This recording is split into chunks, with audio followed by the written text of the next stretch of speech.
Hey dudes, welcome to Splat from the Past, the only 80s themed horror and sci-fi show where things can get totally radical.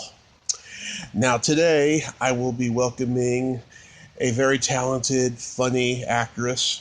Her name is Dana Andersen. You all know her. She played one of Elizabeth Shue's friends in the 1984 immortal classic, The Karate Kid. She's also been in so many great things, like O.C. and Stiggs. She guest starred on Family Ties, L.A. Law. She did this great short called Ginger Ale Afternoon. She may or may not have been actually pregnant. I'm going to find out today, but she's pregnant in the movie. It's a short film, along with Lisa Simpson herself, Yardley Smith. She was in that too, and she's also in Outbreak with Dustin Hoffman. That's her most recent credit. Going to have her on and talk about all that stuff today, and I'm pretty excited. So, here is my interview with Dana Andersen.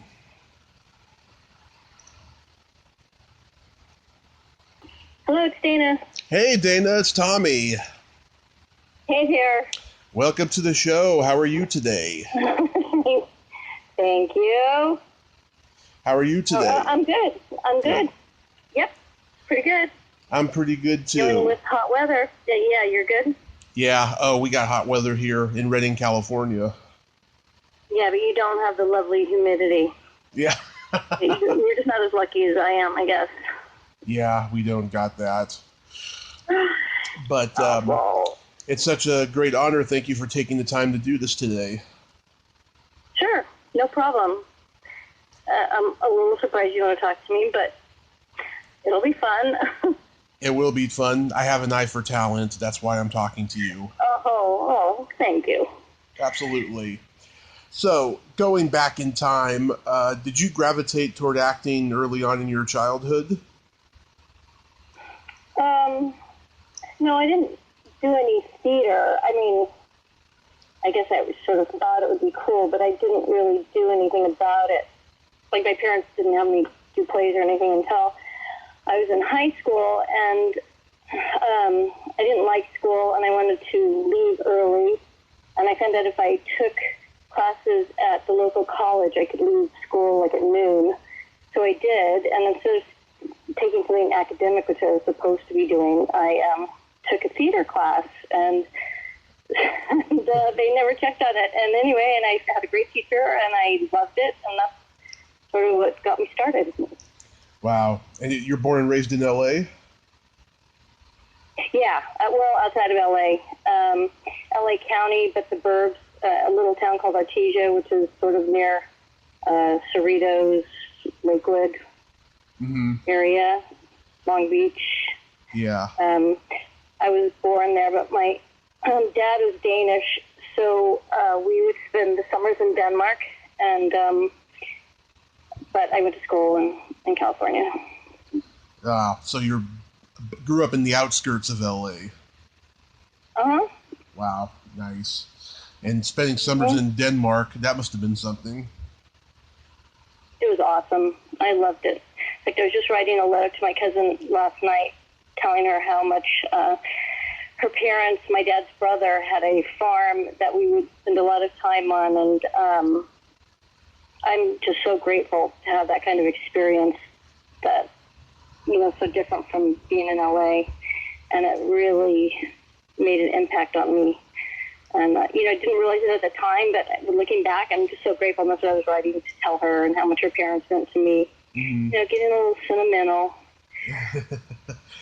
Have you been back to Denmark in recent years? Yeah, I just went back last summer, sort of for a sad occasion. Unfortunately, my sister died last year. I'm sorry. We were three girls, and the oldest one died last year, and we went to Denmark to spread her ashes. So the whole family went, and it was actually really great. Sad, but great trip. And I still have hundreds of cousins there. My dad was one of 10, and they all seem to have 10 kids. And so we still have so much family there, and it was really nice to hook up with everybody. Yeah, I'm so sorry about your sister. Thank you. Yeah, it's pretty horrible. But, we just take it a day at a time. get through it day by day. Yeah. So after high school and you were taking acting classes, did you have any famous students in your class? They weren't in my class, but I ended up meeting my future husband there. He was actually teaching. He's a little bit older than I am, and I ended up doing a play for him there, and he needed some actors, and he saw this kid walking across the quad one day and just looked right and went up to him and said, "Hey, do you want to audition for the?" I think he was doing Dylan Thomas's. Oh God, I can't remember the name of the play. It was a Dylan Thomas play, and the student was a cosmetology student. He was there because they had a cosmetology school there. And he goes, "Well, yeah, I'll audition." So he auditioned, and he was great. And Bill Caston, turned out it was John Corbett from Northern Exposure and My Big Fat Greek Wedding and Sex and the City. Yeah.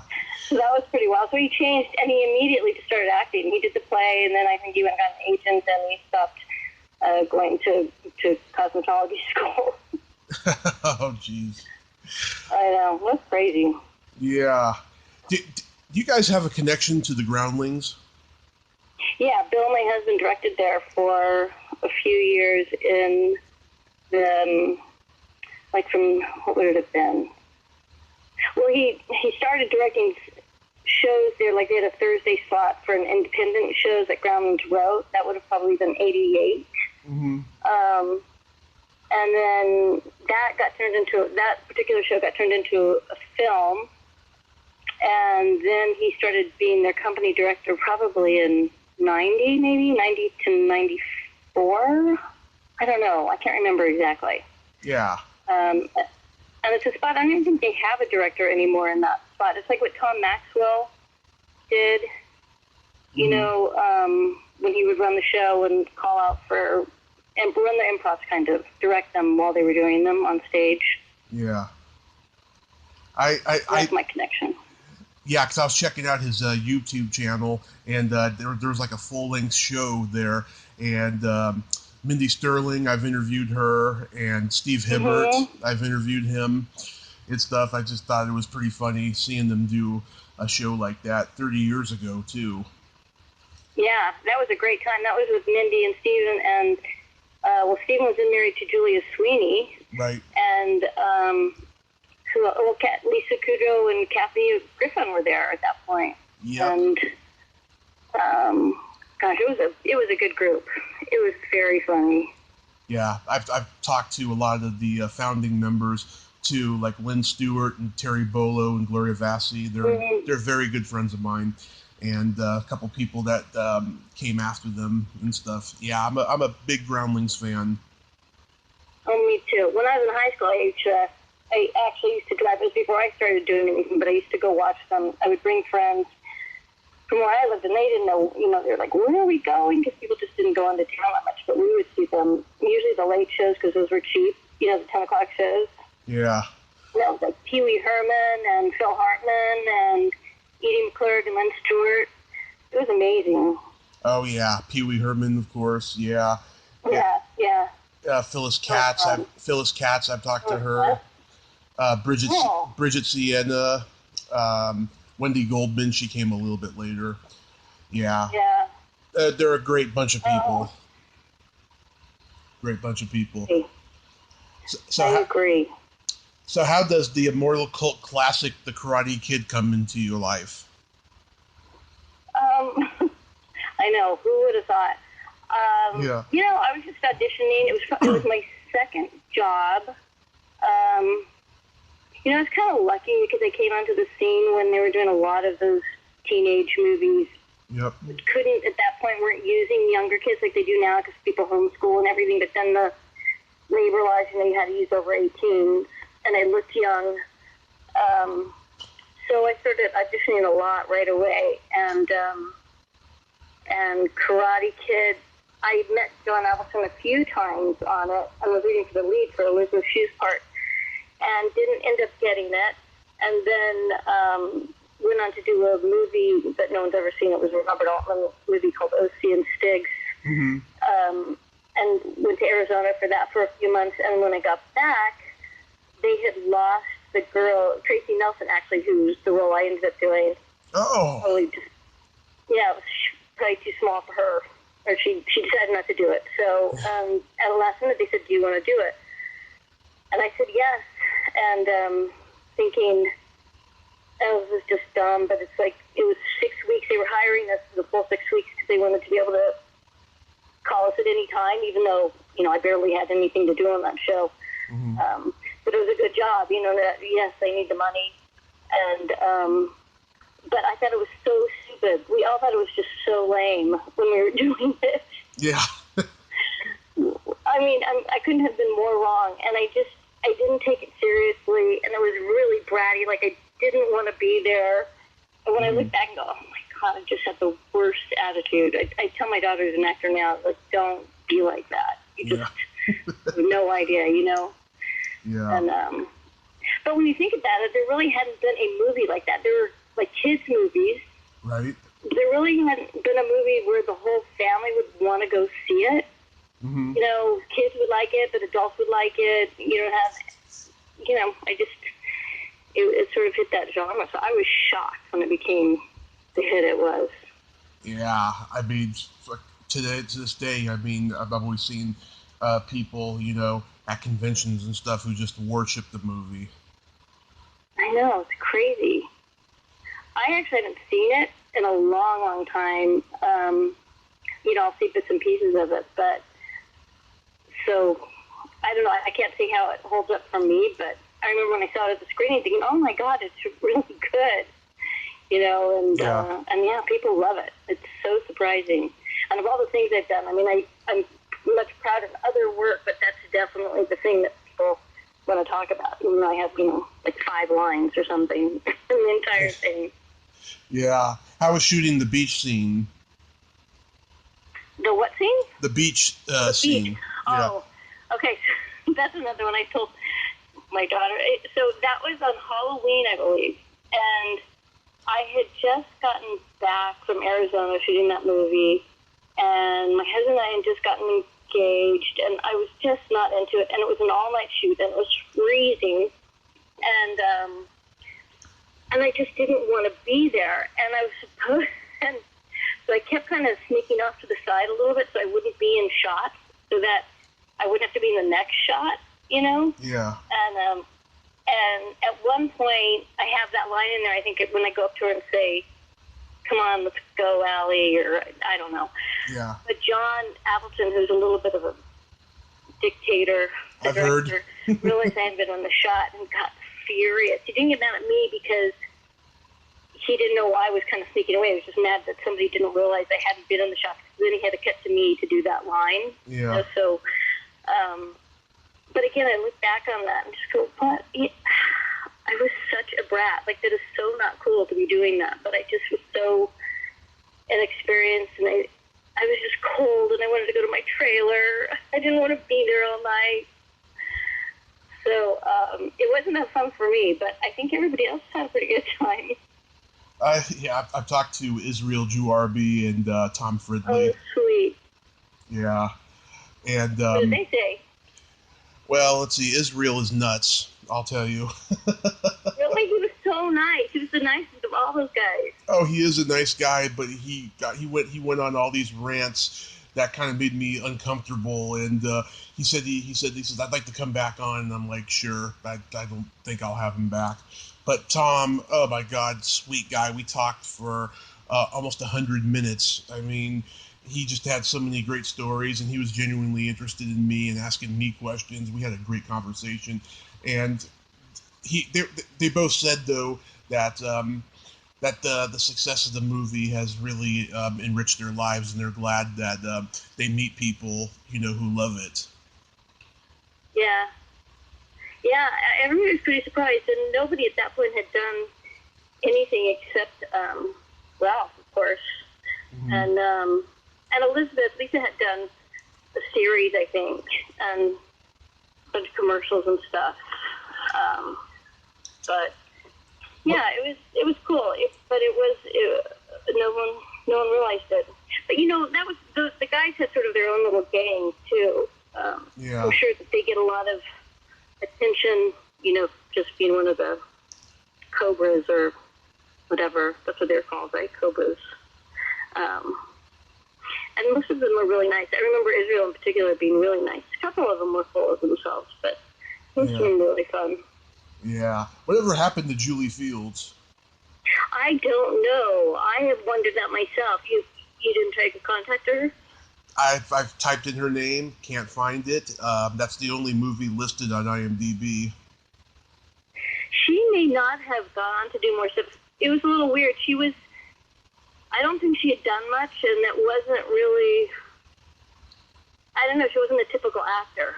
Yeah. You know what I mean? It's not like, we were friends. She was really nice, and, but you always lose touch after these shoots. You think you're going to stay friends, and you don't, but I really didn't, and she was married, too, really young. Both of us were really young. I was going to be married, and she was married, I think. Yeah. And that was a little weird.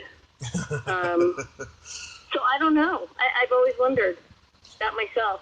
Yeah. Because she had more to do in the show than I did.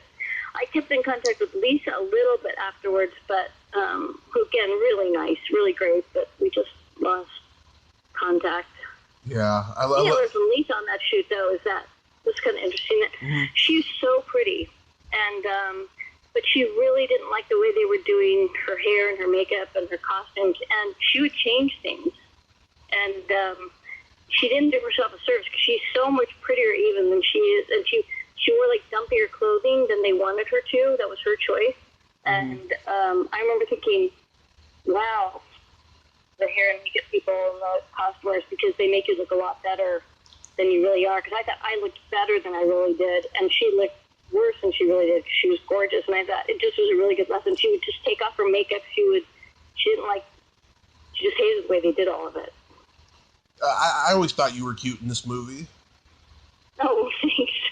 Yeah. That's because of the costume and makeup, right? Well, no, I mean, you take it up. You got those dimples and the pigtails, I mean, you looked good. And, yeah, I remember, you say, what is she seeing him? And Julie Fields says, he must be in the fungus. Oh, my God, that's right. I love that line.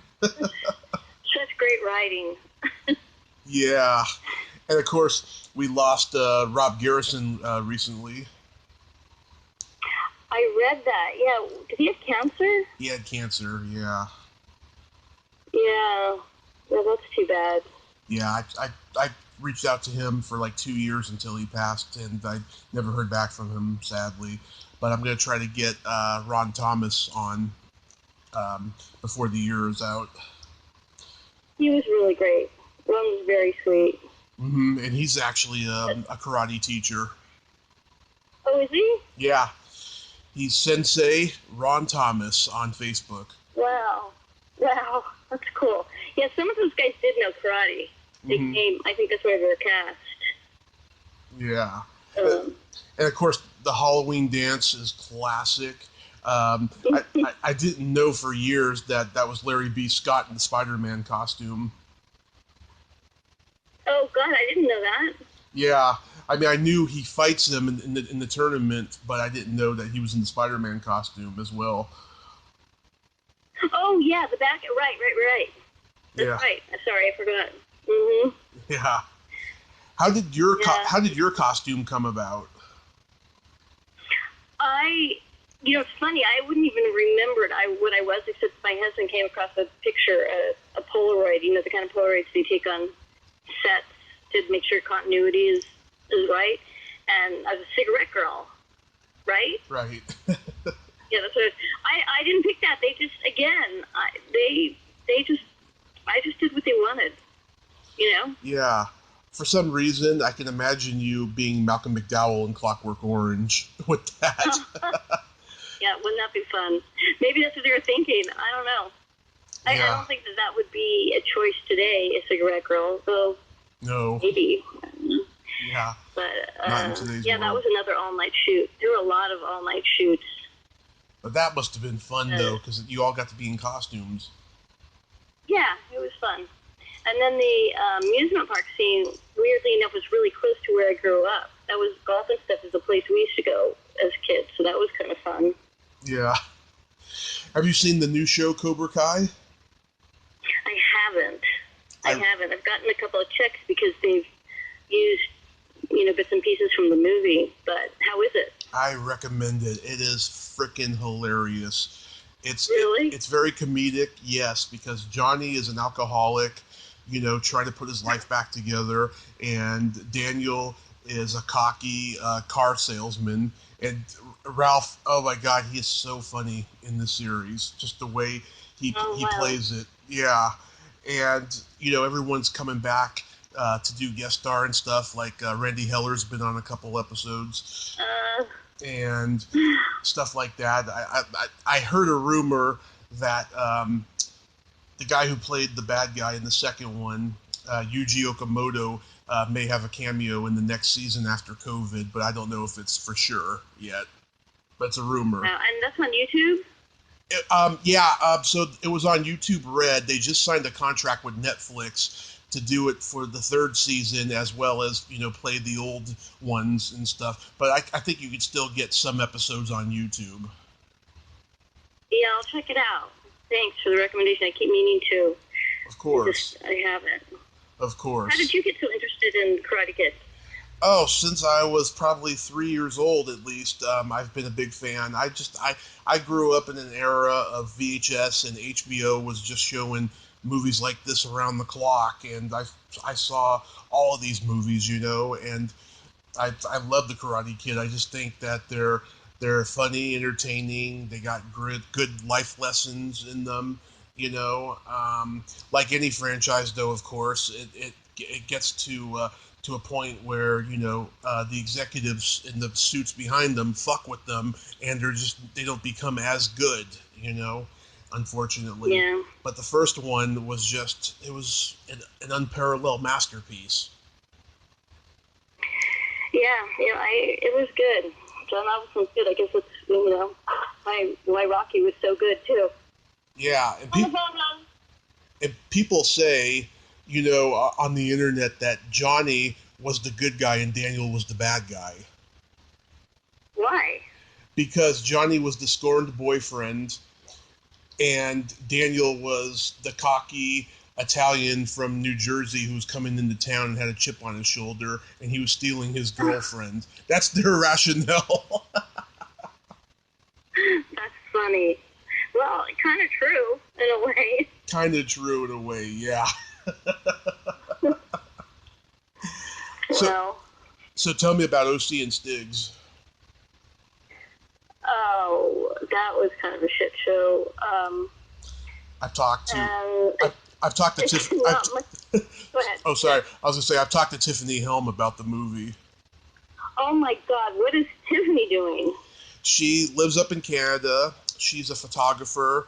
She's a hardcore vegan. Every day she's posting some animal rights stuff on Facebook. Wow. She's done a couple movies in the last couple of years, trying to slowly get back into the industry, but she's been mostly a photographer. And wow.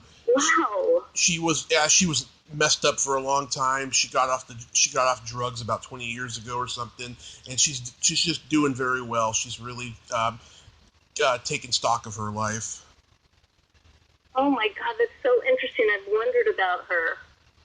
Yeah. Wow. That doesn't surprise me. Actually, anything you said, I could see all of that happening. She told me she bonded very well with John Cryer on this movie, but after he became famous on 2.5 Men, like he wouldn't take her calls or something. Oh, really? Yeah, they did get close. Yeah. I remember. They got really close. Again, I kind of stayed to myself a lot because I was into my boyfriend, and it was a crazy script, too, and it was very improvised, and Robert Altman's like, if you're into it, you have to be part of the family, like, do everything together, and if you're not, he doesn't like it, and I just didn't, again, I look back and go, wow, that was really lame, that I didn't take advantage of that, but I just didn't care at that point. I think those things came easily to me, and when I was too young to understand and appreciate what a unique opportunity it was. So I didn't love doing that movie, but And it was in Arizona, and it was 120 degrees, and we were under 21, so we couldn't rent cars, and we were staying in this kind of not crappy, but like a Ramada Inn. Mm-hmm. And it was just, and again, when we weren't on set, he hired us for the whole time, so we had to be there. But when we weren't on set, there wasn't anything to do, you know? Yeah. And, but Tiffany and John ended up, doing a lot of stuff together, and there's a lot of crazy people on that shoot, too, and a lot of drugs going around. Dennis Hopper. Oh, yeah. Yeah, it's crazy. It was crazy. And Cynthia Nixon, which she was like only 17, I think. Yeah, she was coming off of Little Darlings and Amadeus at the time. That's right. I forgot. Right. Yeah. Yeah, she was young. I remember being kind of fascinated because she was so young. And her mom was always there, obviously, because she was under age. Yeah. Yeah, it was interesting. And then years later, I ended up doing a commercial with Danny Jenkins, Mm-hmm.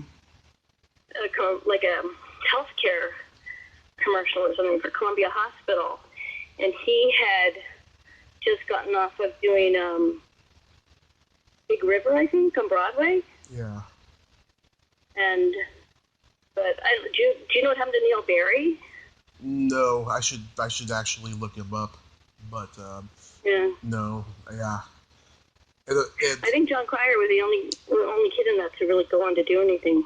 Yeah, and Paul, the Greek character actor Paul Dooley was in that. Yeah. And Tina Louise, of course, who played Ginger in Gilligan's Island. Yeah, what an interesting cast and just an interesting movie, Now I'm not surprised that it wasn't a happy set, I heard that was very prevalent in a lot of Altman movies, especially in the last 20 years of his life or so. I don't know, because after that he went on to make some great ones, like Mm-hmm.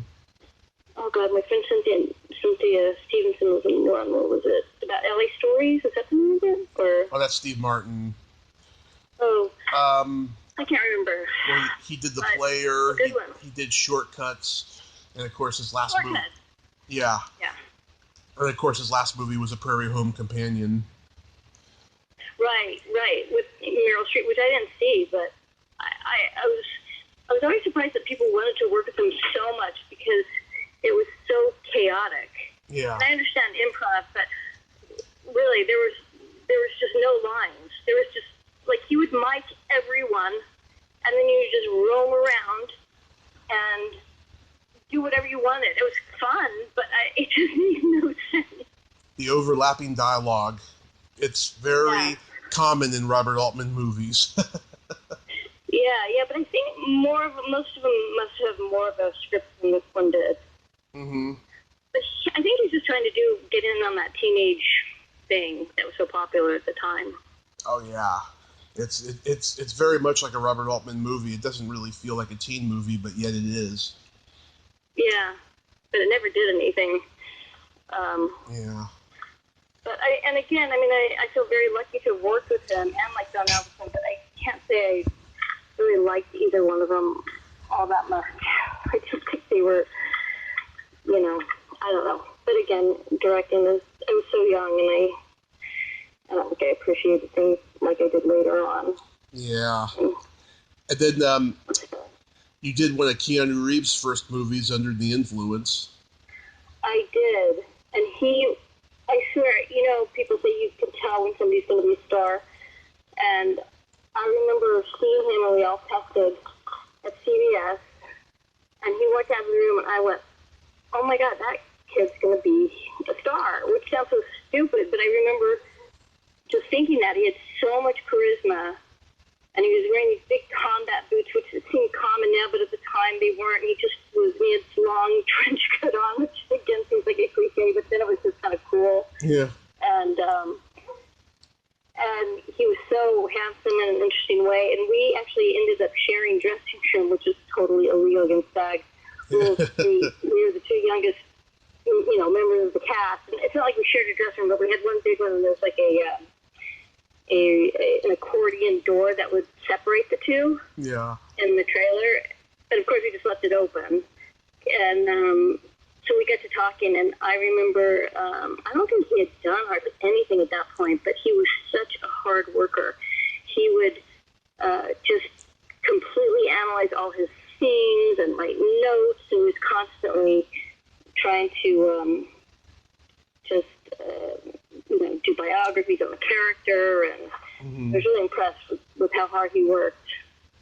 And again, a really, really nice guy. And he had we never stayed in touch. And you had Andy Griffith in there, who was awesome, just so sweet. And I had grown up watching Andy Griffith show, so I was completely enamored of him. And his wife Cynthia, who was really sweet, and that was really fun to work on.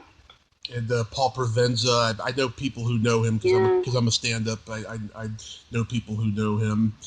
And, of course, Susan Hubley, she was gorgeous. Yeah. Paul we kept in touch with a little bit because my husband ended up directing him in something. But what happened to Susan?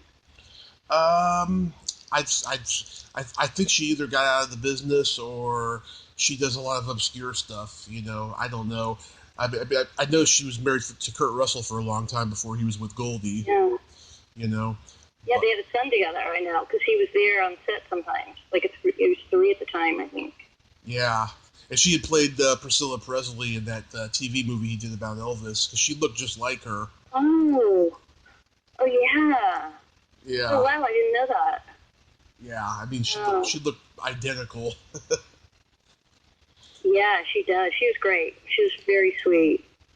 And And another guest of mine who was in this, who you also worked with on L.A. Lost, Susan Rutan. Oh, yeah. So sweet. Yeah. Yeah, that was really fun, doing those L.A. Lost. They were great.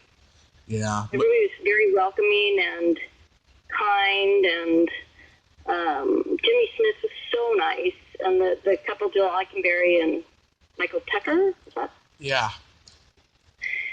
And I had just become a new mom at the same time, and I think they had a baby too, and so, or maybe their kids were older, I don't know, but it was really fun to get to know them. That was a fun shoot. There's a few of those. Michelle Green, I've talked to her. Oh, is she still in the business? Somewhat here and there. She's mostly raising her son these days. So how do you get to all these people? Through social media, through recommendations from people I interview.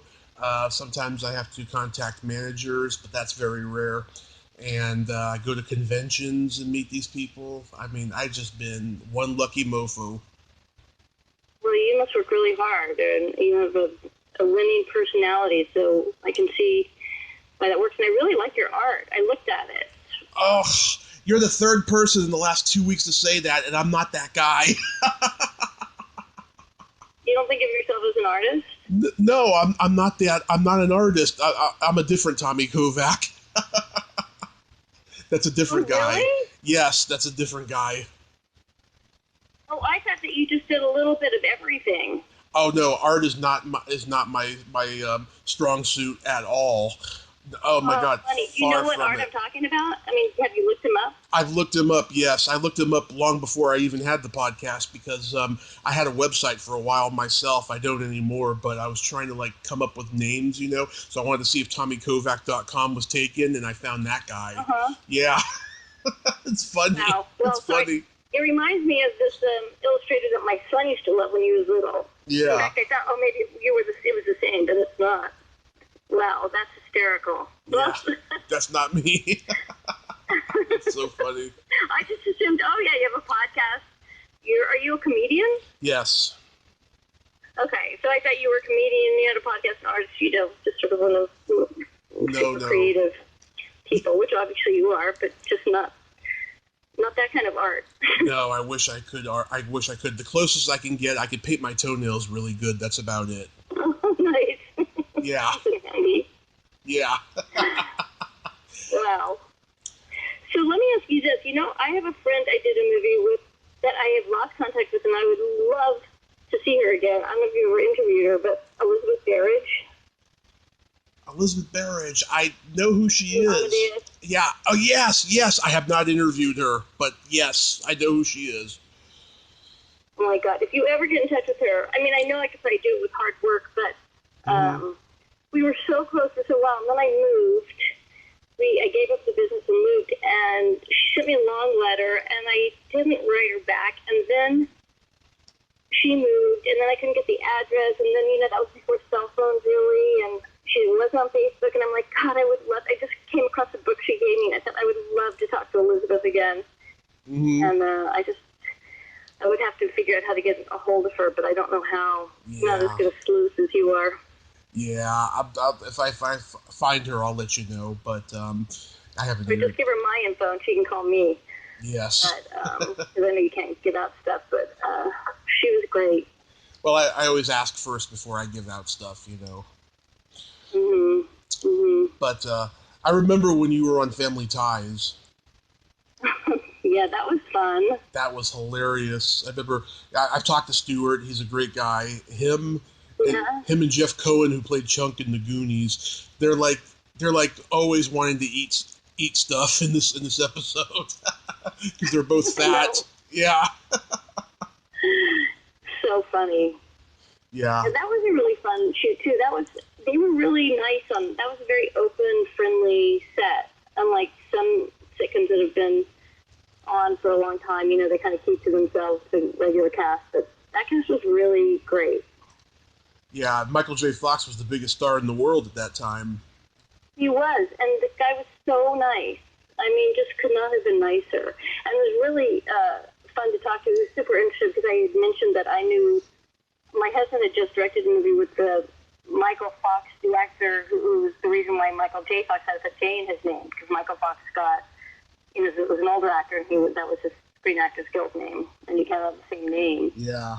And Michael J. Fox was like, I've always wanted to know what was up with him, what was he like, older Jewish actor, really good, but it's so interesting, you wonder why people put those initials in, and it's usually just because of that. Well, legend has it, he put the J in his name as a homage to Michael J. Pollard. Oh, really? I didn't know that. Yes, and there was a rumor many years ago that the J stood for Jell-O because he loved eating Jell-O or something, but I don't know for sure. See, I just assumed it was his middle name, but I never asked him. He just said, "Yeah, that's why I had to use J, put a J in there."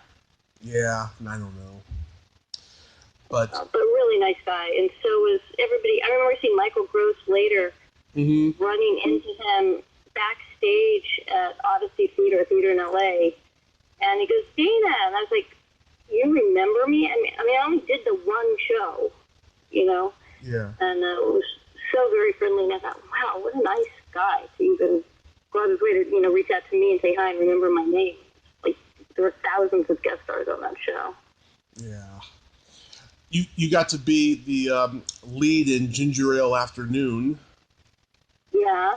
No, you've done your research. Yeah, that was crazy. So that was a play that was written for me. Mm-hmm. I saw it on YouTube. And are you still in touch with Gina Winkos? I'm not. She's another one I would love to contact. We were so close for a while. But she's going on to write some really good stuff, I think. Oh, yeah. I've messaged her on Facebook because I wanted to interview her for the 20th anniversary of Coyote Ugly, but I haven't heard back and stuff. That's why I asked, because I would love to interview her. I'd also love to interview Rafal Zelinsky, because he did all those low-budget sex comedies for Roger Corman in the 80s. Yeah. Well, I had heard that the two of them were working on another project together like a year or so ago. Probably, yeah, because there's an interview with the two of them on YouTube. Oh, there is? Like a recent one, yeah, in the last few years. Oh.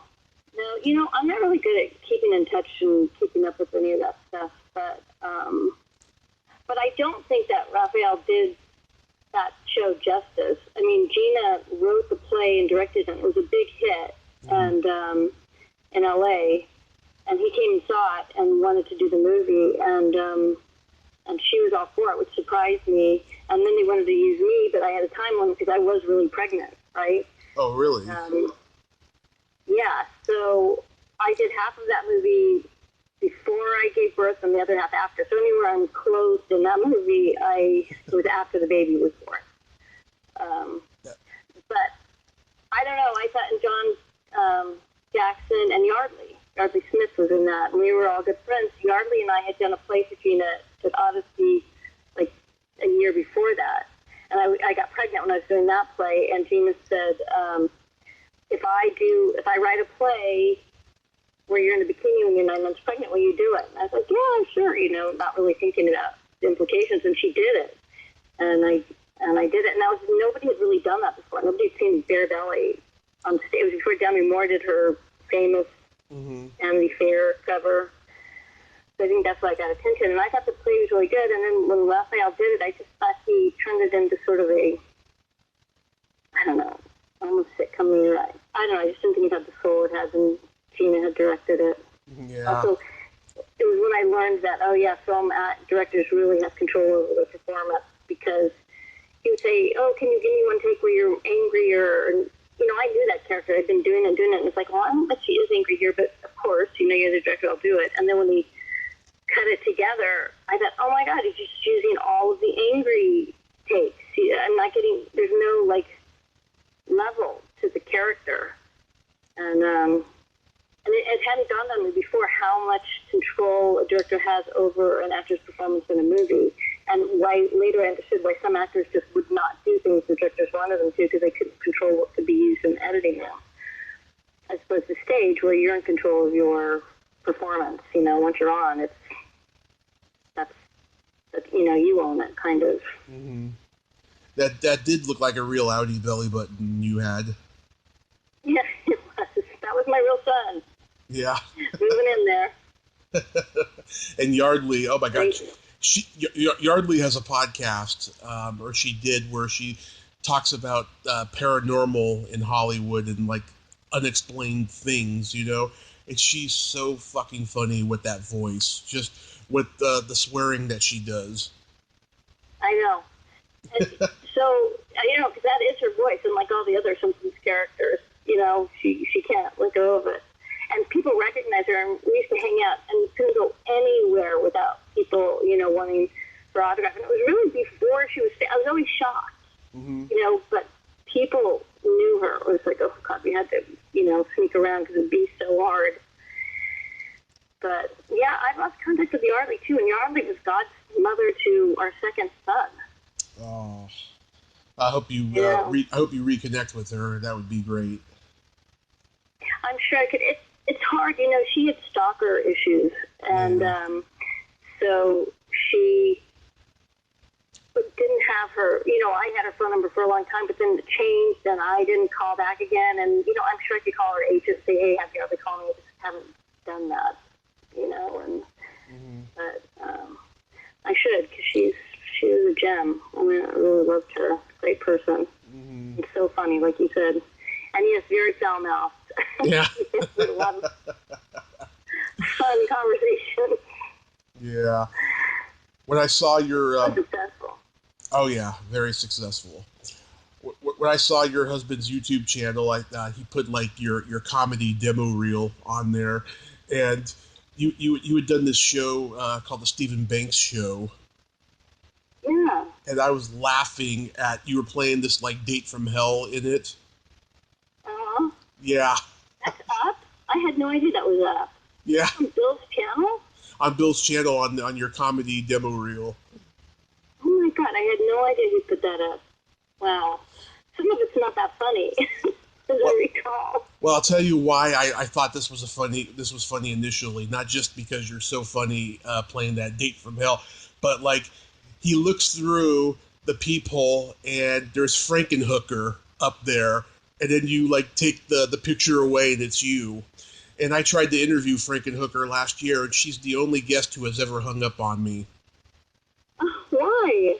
So we talked for 3 minutes, and about a minute or so in, she took control of the conversation, started dominating it. And she asked me a question, and she didn't like the answer, so she hung up. She asked me if I liked Penthouse Magazine, And I do like Penthouse magazine, but I actually had it confused with Hustler. I don't like Hustler, so I said that Penthouse was trashy, meaning Hustler, and she got offended by that and hung up. Oh, man. Yeah, and I tried to apologize later once I realized, and she blocked me, so whatever. Yes, whatever. That's funny. Yeah. So what happened to Stephen Blanks, do you know? No. I have no idea what happened to him. How did you get that gig, though? Just auditioning. Although that was that was a weird thing. I was doing a TV movie during the summer of '90 with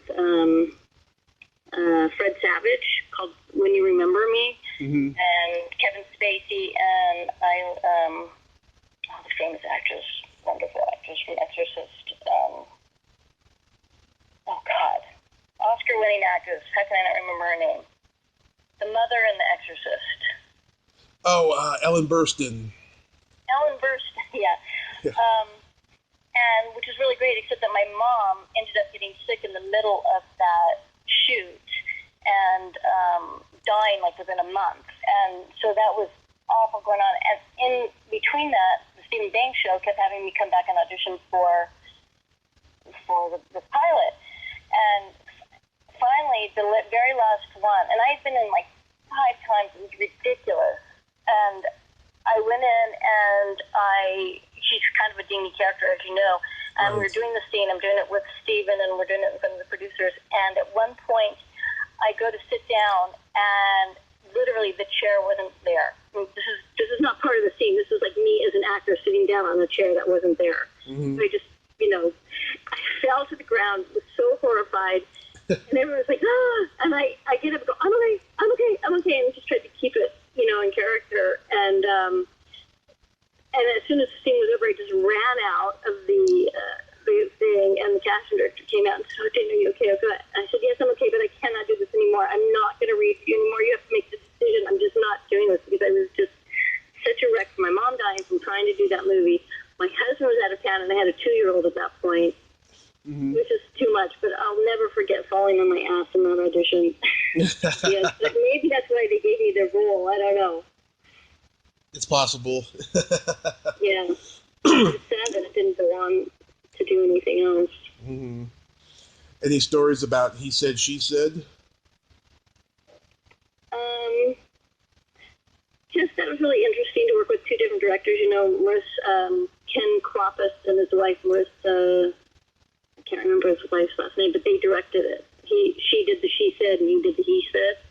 Yeah. And so that was really interesting. Both really nice. I went on to work with Ken again on something. Maybe he directed Go Out to LA Laws. Marissa Silver is her name. Yeah. Yes. That's her. And Kevin Bacon, my first day on the set, it was so sweet because Kevin Bacon and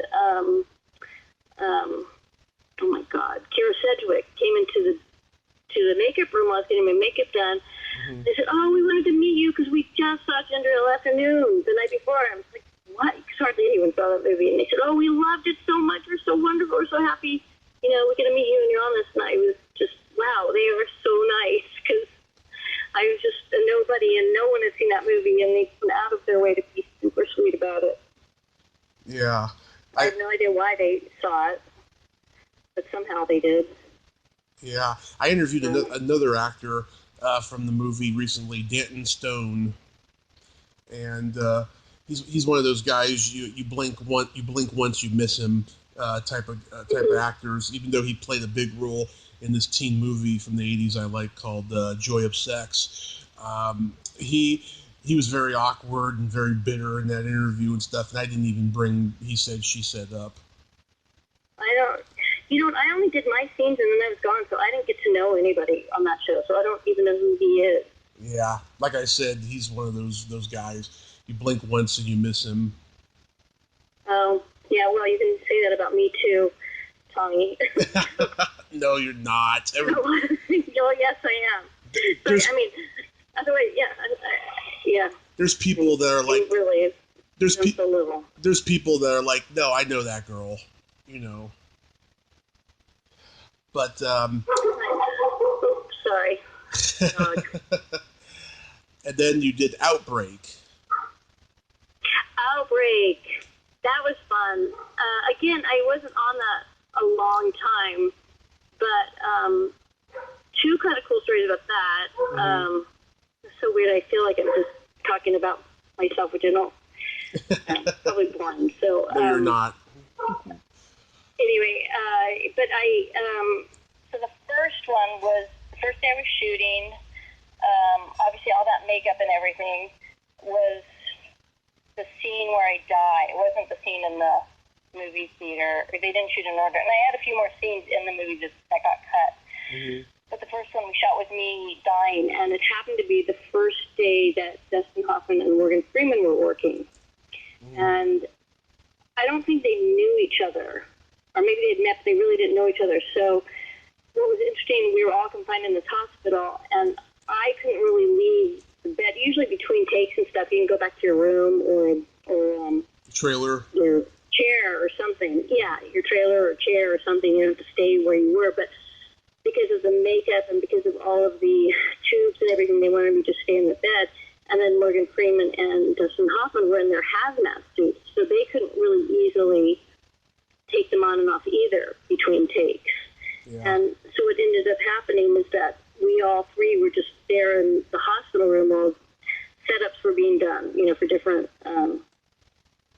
camera angles. And so they talked to me, and they talked to each other because they were, like, getting to know each other. And so that was really cool. And I was, of course, like, oh, my God, Dustin Hoffman, Morgan Freeman. I was just, beside myself. And I was telling Dustin, I go, it reminds me of The Graduate. He goes, oh, how do you know The Graduate? You're too young for that. And I was like, oh, God, I love that movie. And so that he, took an interest in me. And so he was very flirtatious, but in a very innocent way. Nothing creepy at all. I was sad to hear any stuff later because he's just the nicest guy. And Morgan Freeman, very sweet. And at one point I'm laying there, and they both pick up a foot of mine, and they start massaging them. Mm-hmm. And it was just, I'm sure, to completely freak me out that I had, two Oscar winners there massaging my feet. Yeah. But I'll never forget it. It was so just, I was, outside my body going, I can't believe this is happening. And they were just laughing and sort of having fun with it. And then, like a week later, I got a Thanksgiving turkey that said, it was right around Thanksgiving, and they said, happy Thanksgiving, gobble, gobble, Dustin. So I had this turkey in my freezer for like 2 years until we moved, actually. Mm-hmm. And I would show everybody my, turkey from Dustin Hoffman. and then the second week I worked on that, it's really nice. I remember Cuba Gooding being really nice. I'd never met him before, but when I was away, wanted to talk to me. And then I'm in the craft service table, and Kevin Spacey comes running in and says, Dana, how are you? And I'm like, oh my God, I can't believe he remembers me because we had done that TV movie I was talking to you about. Yeah. And in that movie, even though we had scenes together, sort of Gibson, he was kind of standoffish and didn't really talk much, wasn't that friendly. But then he was suddenly so friendly to me. And I was like, yeah, hi, and he goes, oh, I want you to meet my partner, and he introduced me to this guy, and I thought, wow, I didn't know he was gay, but he certainly, it was like out, he wasn't hiding that, and that was years ago. That was, what year was that made, like 94 probably? Yeah. I think, yeah, this is like 95. After that, 94, 95, the movie came out. Yeah. But just so sweet, and so wanted me to meet his partner, and I can't even remember the partner's name, but I'm thinking, wow, he's gay, I didn't know that. So I was not trying to keep it a secret, and then later he denied it. Yeah. I remember. Well, he's out now, right? Oh, of course he's out because he had that pedophile scandal. Right. You just uncovered two scandals from the Me Too movement. You mentioned Kevin Spacey, and then you mentioned Dustin Hoffman's foot fetish. Yeah. Well, and Morgan Freeman, too, was supposed to have had something. They're like, great, I just worked around all the creeps. But they weren't. They were so nice. Yeah. Wow. I mean, really, not creepy like that at all. I didn't get that vibe in the least. Mm-hmm. That's good. That's good. Yeah, it's very tricky, you know. I mean, I myself have a foot fetish, you know, but at least I ask first, you know, if I want to massage someone's feet or see them, you know. I just believe in etiquette, you know, and manners. That's good, Tommy. Good. Glad to know you would just go to somebody. Oh yeah, and Well, these guys would have stopped if I had found it uncomfortable, but everybody was in the room. This wasn't like it was a secret little thing. oh yeah, and if I had all that money and power and Oscars and stuff, I would still be that way. Good. Because the rules apply. They didn't ask, but I was fine with it. It's a great story. The rules apply to everyone. Yes, you're right. So why was that? But it is tricky. Mm-hmm. So why was that your last movie? Well, I did some TV. I did Alien Nation after that. Some TV, when it was a TV show. I was recurring on that. Mm-hmm. But, you know, I was getting older. I was getting less work. My husband got this opportunity, and we were just ready to, as much as I loved LA and I hated leaving, we had a great community there in Mount Washington. We're still really good friends, a babysitting co-op, and I didn't want to leave my sister, but I was happy to go somewhere else, you know, raise our kids somewhere else, and my husband's going to have a regular salary as opposed to us, you know, doing okay one year and terrible one year and okay and just never knowing, you know? Yeah. And I really wasn't working that much. It's not like I was doing great. I mean, you can look back now and go, oh, yeah, you worked a lot, but not really. I mean, for the 10 years I was acting, nothing was huge, and I made good money some years, but some years just nothing. Mm-hmm. So, yeah. it's a hard place to raise kids if you don't have money. Our son was starting school, and even though I liked our school, it was, you know, 30 kids in the class, and I had suspected that he might be having some learning disabilities, and so it was nice to go to a district where, you know, there's 20 kids in the class and a lot of attention paid, and as much as I miss LA and I miss the people, I guess I don't miss LA and I don't really miss the business. Yeah. Not a fun business, really. Yeah, that's what I'm finding out every day with these 900 plus shows I've done. I've heard every story there is about the business and every story about why the journeyman actor, you know, got out of the business, you know, because, you know, I watched them in the movies and I see how talented they are. You know, I wonder what happened. And then when I find out what happened, I hear very horrific, heartbreaking, but occasionally happy stories as to why they got out. Yeah, I mean, nobody would stay if they were doing well. I mean, nobody would get out if they were doing really well. Let's put it that way. I mean, very few people are going to leave a series regular. You know, it's usually people who are going to stopping getting work and, you know, like me, are just tired of the struggle, you know. I mean, money doesn't make you happy. It just makes life a hell of a lot easier. You know, so when the car breaks down, you just go, oh, my God, what are we going to do? It's like, okay, well, that's a drag, but we'll get it fixed. Yeah, I mean, well, you know, I don't think the money makes you happy, though, but it sure helps with a lot of things that you need, like breaking down if your car breaks down or something, or if you got to make a payment on something, you know, and it helps you live, you know. But I wouldn't suggest to anybody getting into the business to be happy, because it's not going to happen. No. Yeah, I feel enormously lucky that my husband and I both, we got to do our dreams.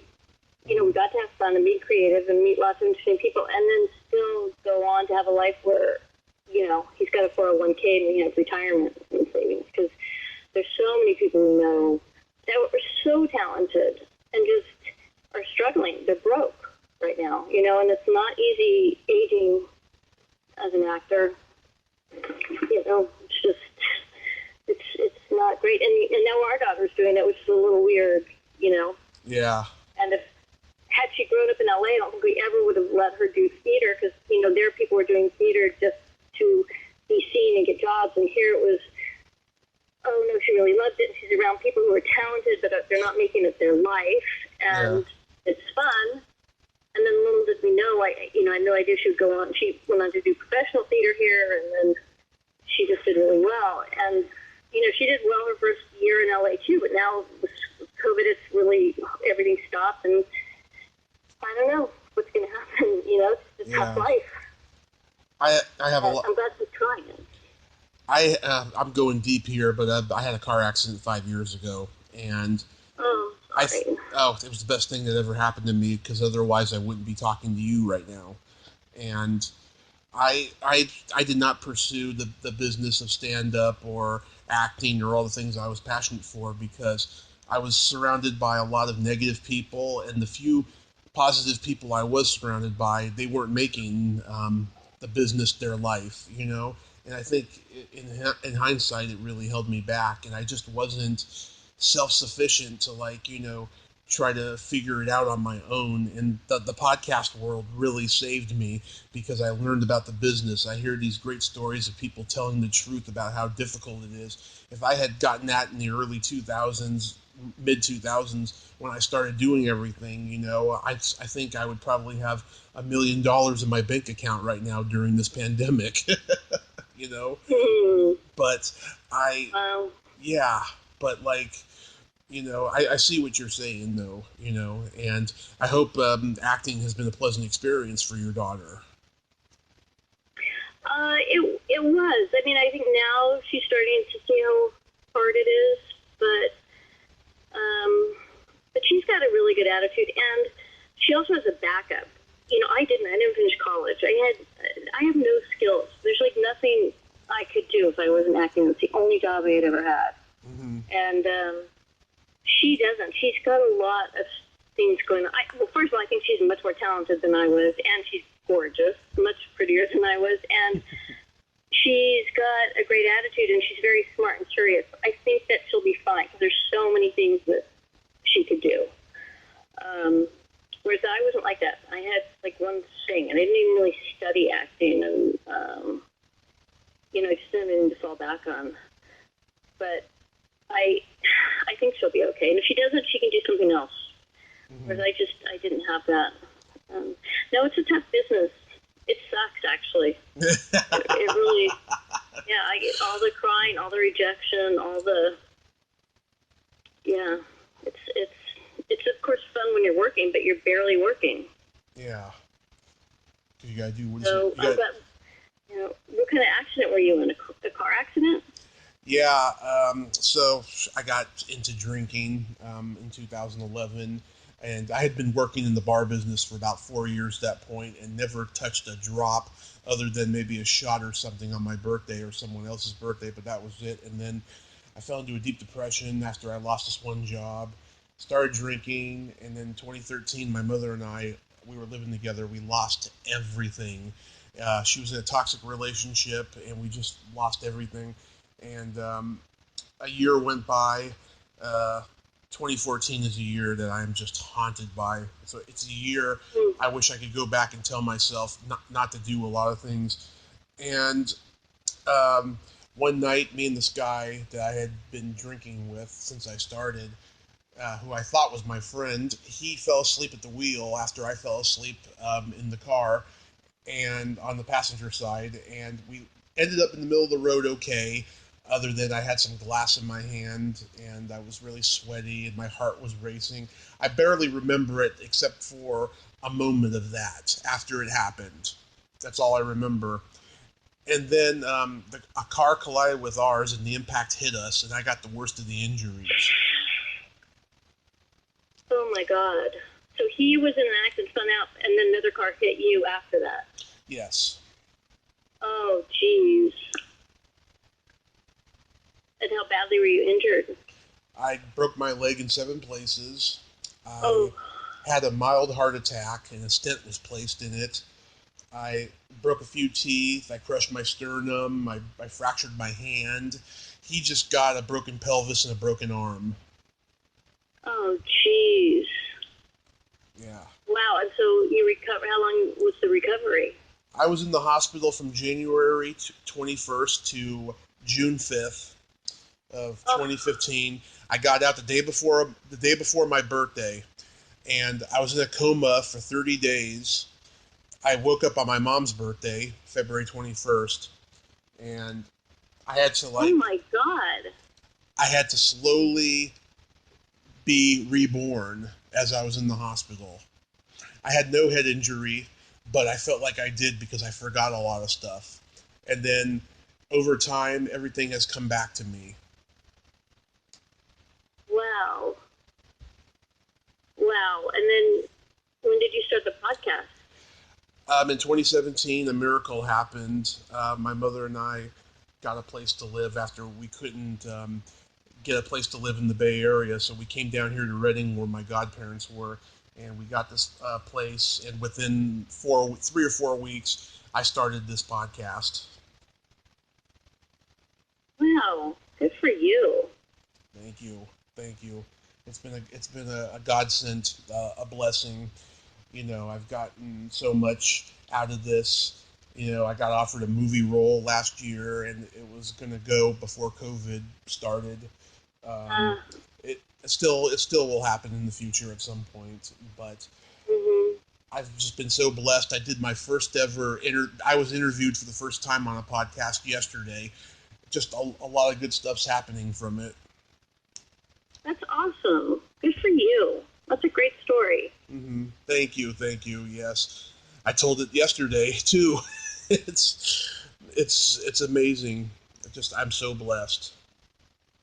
Wow. I love to hear that. Thank you. That's made my day. Good for you.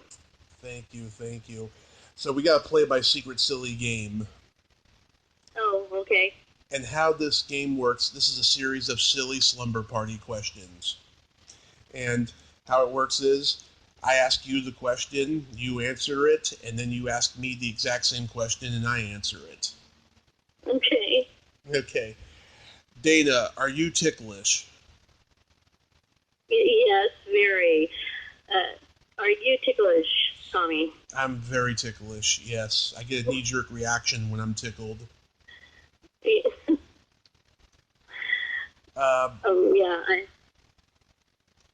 I scream a lot. Yeah. I've been known to hit people in the groin.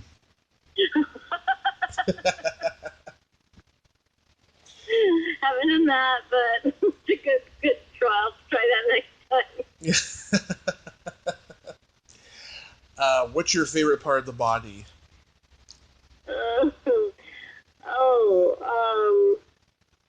My favorite part of the body are my hands, because when they aren't working, I forget how much I enjoy having them.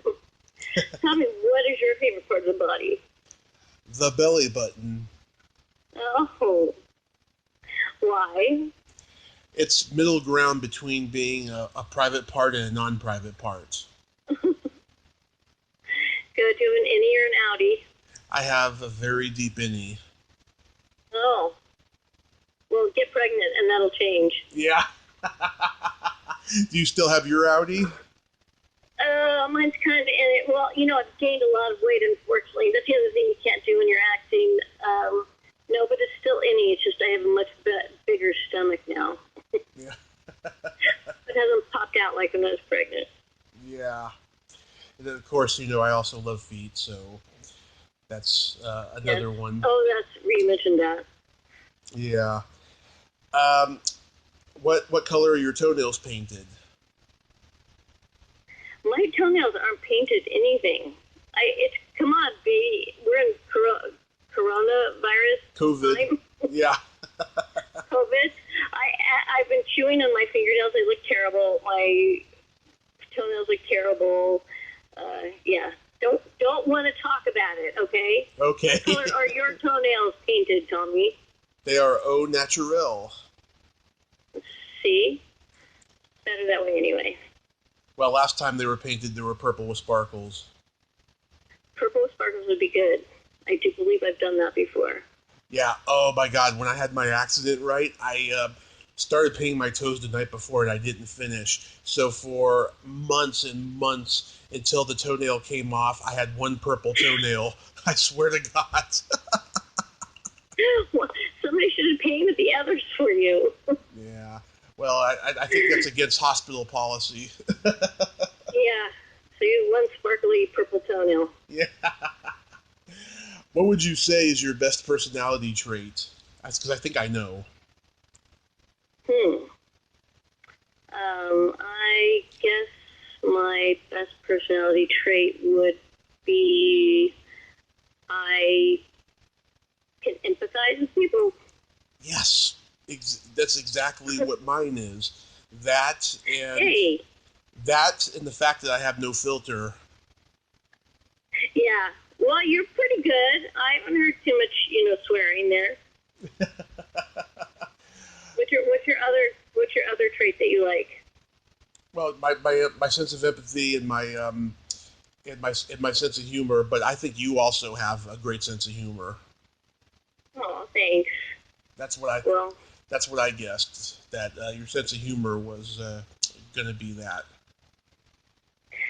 I usually have a pretty good sense of humor.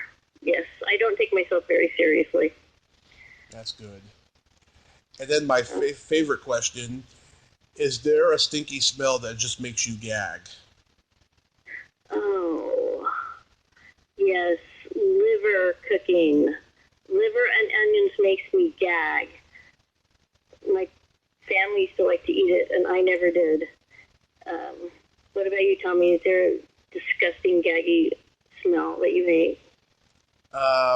Sometimes feet can be pretty nasty. I like them clean. That was going to be my second one, Tommy. That was my second.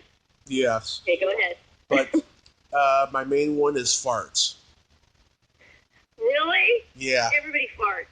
Everybody Some does. farts can smell kind of good. Come on. Right? Come on. Maybe my own, No. but that's about it. No, your own farts don't. Your own farts don't smell. That's what my husband's always trying to get kids to do that. He felt smart. She felt smart. We all felt smart. I think something like that, but it gets you to say fart. I'm sorry, off track. Yeah. Anyway, yeah. Well, that's interesting. Yeah, and every time I tell someone with kids that, it never affects them. No, anytime you want a kid to smile, and I did a lot of photography when I was supplementing my acting income. Yeah. And you would just have to say fart or poop or, something like that, and you could get them instantly to have a genuine smile, not those fake smiles that kids have. Oh, of course. It's hilarious, but just the outcome's not that good. No. And sometimes the parents don't love it, but I see a lot of inappropriate things to kids. It's sort of fun. Oh, yeah. I grew up with very free-spirited parents who are not easily offended, and I inherited it from them. Nice. Do you have siblings? I have a brother who's 9 years older than me. He comes from a different dad, and he can be funny too, but a lot of times he can be very serious. He's got a chip on his shoulder. No. Well, I'm glad you don't. I mean, there's certain aspects of my personality that does, but it doesn't dominate me, I mean, when you meet comedians, you'll find that a lot of them are just bitter and have a chip on their shoulder in some regards, and I'm definitely that, but I just choose not to let it dominate me, Getting into an accident is a very spiritual, life-changing thing, You change things that you did in your past, and you make up for them later. Oh, that's very cool that you're doing that.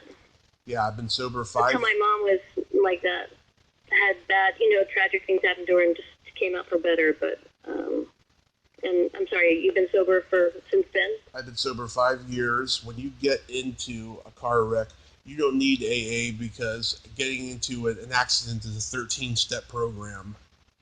You just don't want to touch it again after that, especially when the doctor tells you that if you do touch alcohol again, your liver will bleed. Wow. So you were just able to stop? I was just able to stop. that old phrase, where there's a will, there's a way. It's true. Mm-hmm. That's awesome. Well, congrats. Oh, thank you so much. So let me give you some of my no filter by telling you some jokes. Okay. That's a staple of the show. Okay. You know the difference between a golf ball and a G-spot?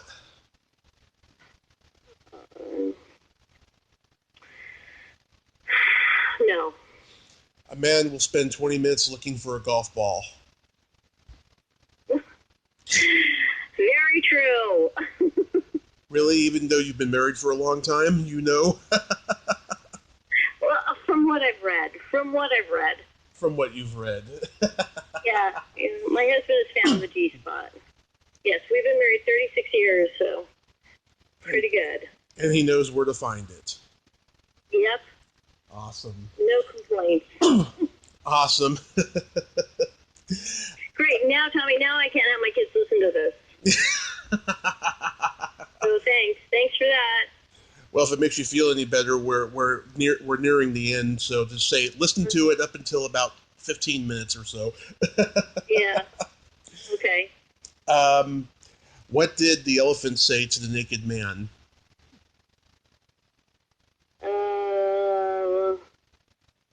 What did the elephant say to the naked man? I don't know. What? How can you breathe out of that thing? These are really dumb, Tommy. I know. Want to hear my elephant joke? Yes. This is my favorite joke when I was a kid. Yes. How do you get down off an elephant? How? You don't get down off an elephant. You get down off a duck. Oh, I heard that one before. Yeah. Have you? Yes. That was my first joke. And I didn't even know it was funny till I read it in a joke book and I told it to my mom and she laughed and I went, why is that funny? I had no idea. Yeah, I love that. Oh my God. How do you breathe through that thing? Okay. All right. Yeah. Any more? Why do men like to marry virgins? So they won't know what they're doing wrong. You're close. Why? Because they can't stand criticism. Yes, actually that's very close. It's very close, yes. And then, here's one more. Everybody remembers the old nursery rhyme. There was an old woman who lived in a shoe. She had so many kids she didn't know what to do. What did her right leg say to her left leg? Don't have any more kids. No. What? Nothing. They've never met. They've never met. Okay, that's my favorite. Yeah. Oh, there was a girl at my school. She got pregnant, and they used to say that joke all the time. Oh. Yeah. Poor girl. Yeah. Well, so you still live in Reading then?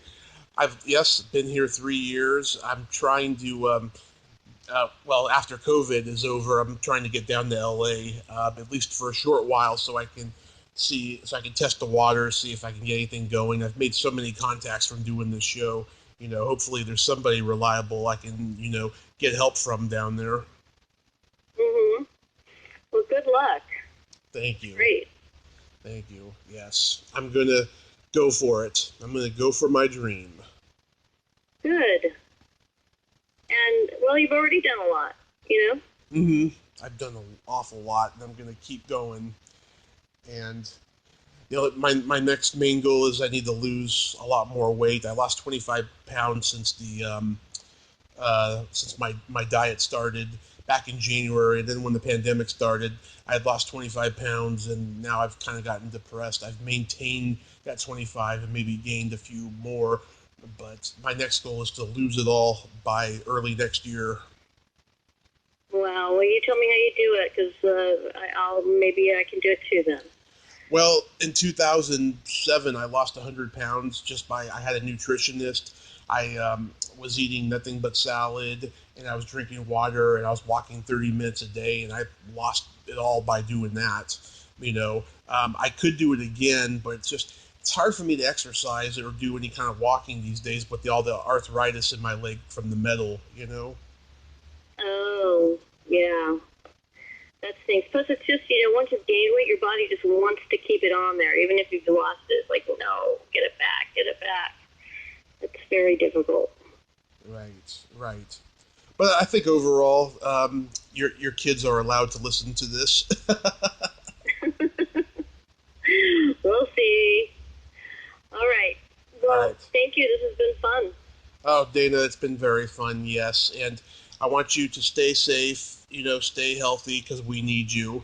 And and also I wanted to remark, too, all these years later, your voice still sounds youthful. Yeah, kind of weird. I've always had sort of a high, squeaky voice, but it's weird. I did be told I needed to work on that, and I never did. You still sound like, the sarcastic, wisecracking teenager that you always played. Oh, yeah, like, what do you see in him? Yeah. Come on, Allie, let's go. Or whatever. Thank you, Dana. All right, well, I'm glad you're a fan of that movie, and it certainly helped me pay some bills, and it was fun to be a part of, so fun to talk about. Yes, thank you so much, and have a great night over there. All right, you too. Good luck with your career move there. Thank you. I'll friend you on Facebook, and I'll follow you so you can see what's up. Yes, and you can also, friend Tiffany Helm. Yeah, maybe I will. Yeah. I believe I bought cocaine from her numerous times after it was finished. Really? Yes, I did. That's, I love your no filter, Dana. Yeah. Okay. Don't do that anymore, but that was the 80s, so. It was. All right, talk to you later, Tommy. Okay, talk to you later. Bye. Bye-bye. Well, there you have it. Dana Andersen. Ain't she a sweetheart? Oh my God, she is so cool, so fun. And like I said, her voice is so youthful like it was in the 80s. Isn't that cool? She gave me a really good interview. I loved it. If you like this video, everyone, please subscribe to my YouTube channel. Add me as a friend on Facebook. Join my Tommy Kovac comedian page on Facebook. Follow me on Twitter and Instagram and all that fun stuff. Well, that's all the time we have this week on Splat from the Past.